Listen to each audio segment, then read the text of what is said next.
Ku kyalo Ddegeya ekisangibwa mu gombolola Kalagala mu disitulikiti y'e Luweero, omugenzi Jonah Lwanga abadde akulembera eklesiya y'Abasaddukisi mu Uganda gy'azaalibwa nga 18 Ogw'omusanvu mu 1945. Kigambibwa nti jjajjaawe Obadiya abasajja kitalo y'omu ku baatandikawo enzikiriza y'Abasaddukisi mu Uganda mu mwaka gwa 1919. Bwe baatandika omusingi gw'Orthodox wano waliwo ejjinja liri awo kwe baatuula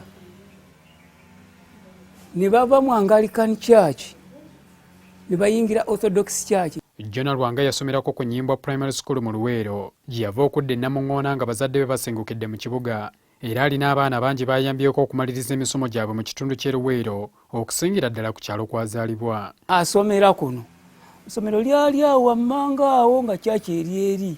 Samuel Bunjo y'omu ku baaweererwa omugenzi Lwanga okuva ku ddaala lya primary okutuuka ku kasozi k'abayivu. Nali wa mukisa nti nze mwana yasooka okufuna scholarship ejina Lwange Magoma nga maze P7.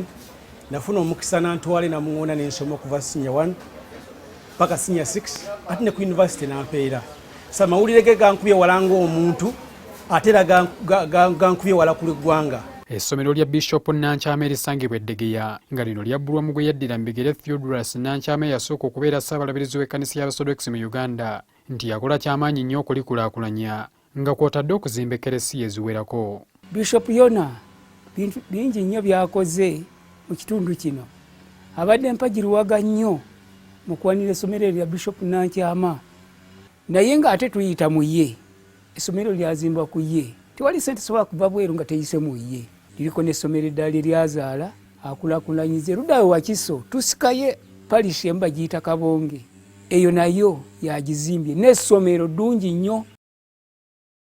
Basajja ba Katonda bano omugenzi Lwanga bamwogerako ng'omuntu abadde omukakkamu afaayo ennyo eri abalala ate ow'amazima. Nengaga kwata mpola n'aba nga yali abadde musajja muyigiriza omulungi.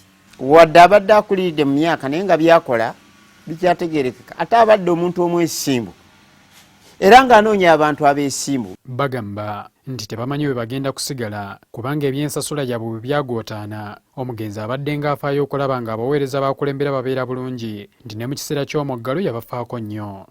Ng'ebyokulya, ebijjanjaalo, bunga, emiceere n'ebirala. Era yafuba nnyo mu lockdown eyo ng'atuweereza ne bwe giba emitwalo 5. Bano bambuulidde nti omugenzi yalaama kuziikibwa wano. N'agamba nti bw'alimbeere mu maaso bw'ati nange ndisobola okugenda naye okusisinkana Kristo. We tutuukidde mu kifo kino ng'enteekateeka tennabeera y'amaanyi nnyo okuggyako bano abadde basaawa olw'okuba nti n'omubiri gw'omugenzi tegunnazzibwa kuno okuva mu ggwanga lya Buyonaani gye yafiiridde.